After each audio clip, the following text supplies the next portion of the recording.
Sorry if the tripod wobbles. Hi everyone. So this is just a recap for those people who were at my workshop today at Clay Dreamers. I just wanted to run through the last the steps very quickly for you. So here I have my prepared slab, just nice and flat. I've cut this one out just because I wanted to work small for you guys.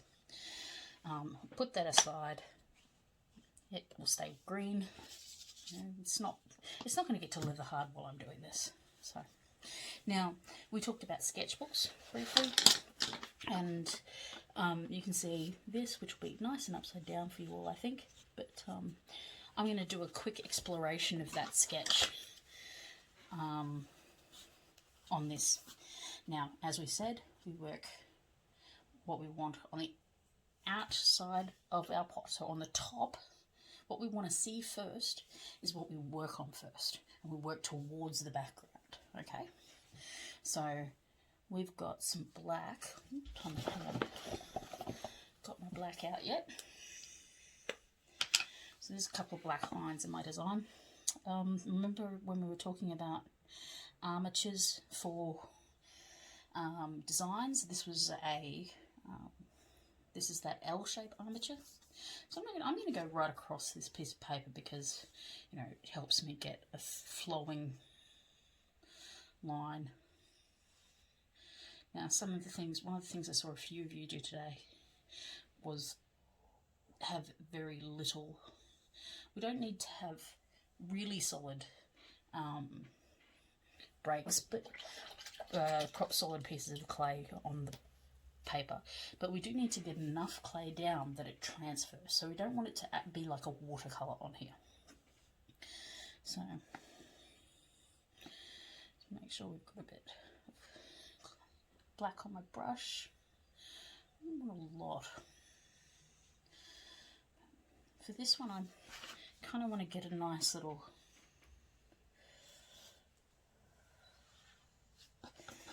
see, that's a bit too watery.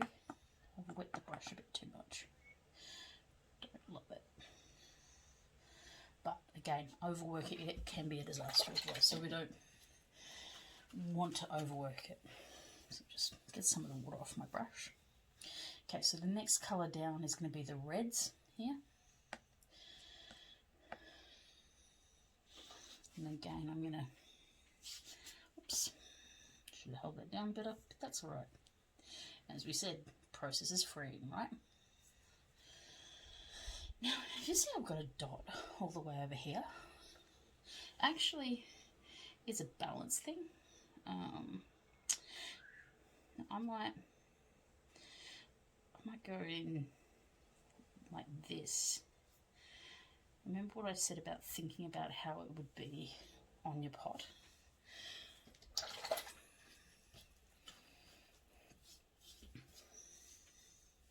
Alright, then I'm going to, there's some grey in this design. I've got some grey here. I'm going to put that grey behind. I do need to mix it up a little bit. So, one thing we didn't talk about is that even if these go solid, they're thesotropic, so it means that they can, with a very little bit of coaxing,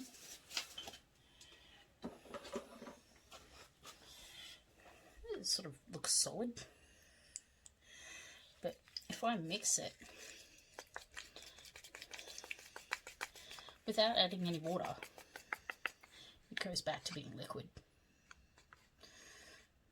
Just like when you're wedging clay, it becomes softer to work with once you've wedged it. So, yeah,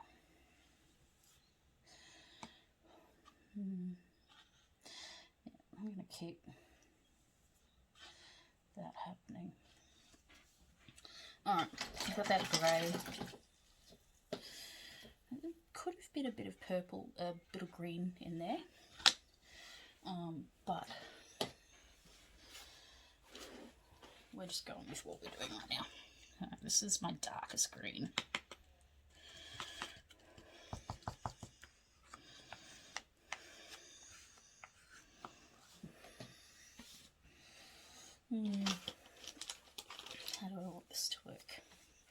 Alright, so I'm going to use a bigger brush. I'm going to leave it quite dry. Come in around here. Now, I know most of this is going to get covered by the grey. That's okay. We're sort of just backing up the grey a bit with this green.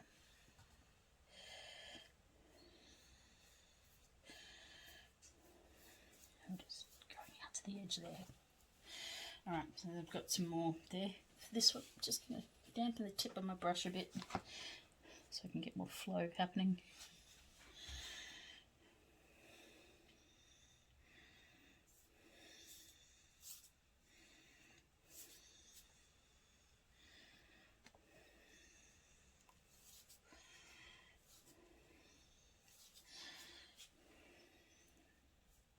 Now, I'm looking at that and I'm thinking, maybe that's a bit heavy. Maybe I want to bring in one of my lighter greens. Not too much lighter. I don't want it to be a huge contrast.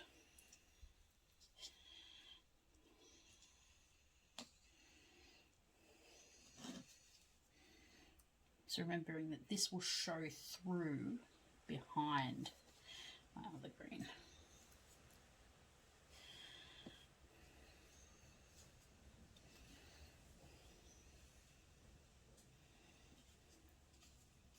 Right, so keeping in mind that we've let the other colours get drier, not necessarily completely dry, but the sheen to come off. So you see the red doesn't have a sheen, but the wet part we've just worked on does. Now, at this stage, I like to let this all lose its sheen because it stops it sort of sliding around a bit. But also, what we talked about when we were working today was that we needed to, if this gets dry, we needed to spray. And I want to show you how to do that. Just going to remember what I said about colour gets everywhere. So give myself a nice clean up. Quick clean up to start with, so that I can put my clay down in here and don't worry too much about the clay getting colour all over it from what I've been working on. Now I could just lay a piece of paper down if I wanted. Here's my piece of clay. I'm not going to worry about that. I'll just smooth it out.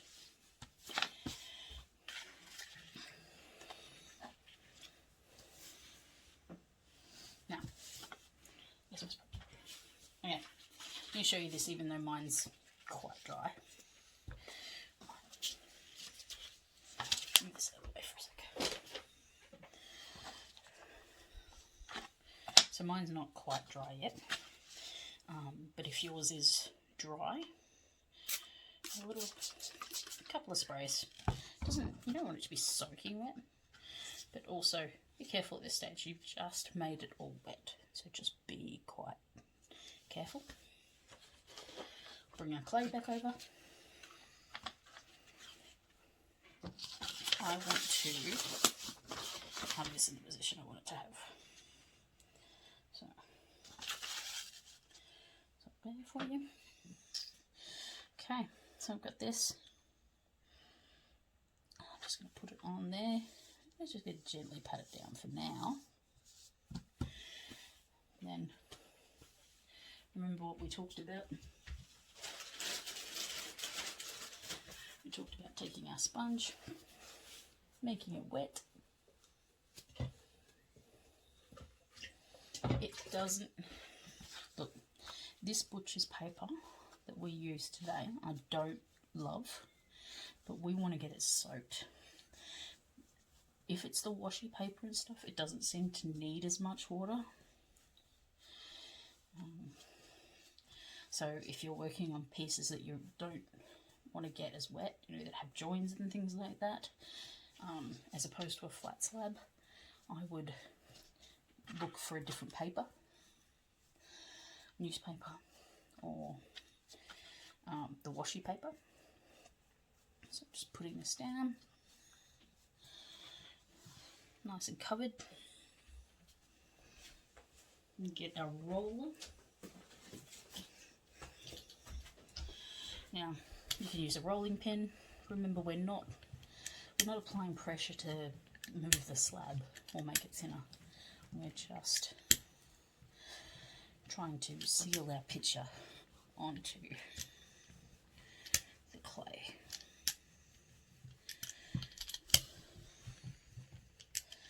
Oh, bit of an air bubble there. It's not a big deal. There's no clay there, or no picture to transfer there. You can see that I've actually applied a bit of pressure, and it's showing at the edges where the clay is moved. And we can gently roll back, have a look. If we don't think it's stuck down enough, come back in with a roller. Put some more pressure. I like to look in the higher coverage areas. Could have given myself a bit more paper to grab onto here. Yeah, so I'm happy with that. This paper is really truly awful, so sorry. We're going to pull it back to reveal our picture. See if it starts to tear, we can always come at it from a different direction. Pick it off later. It will burn off in the kiln.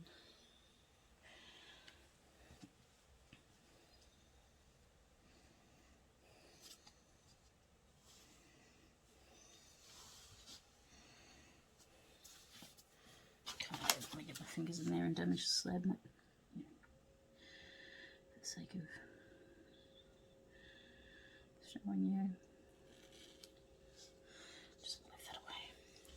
I'm not worried about this. As it dries, it might lift off, but it will burn off in the kiln as well.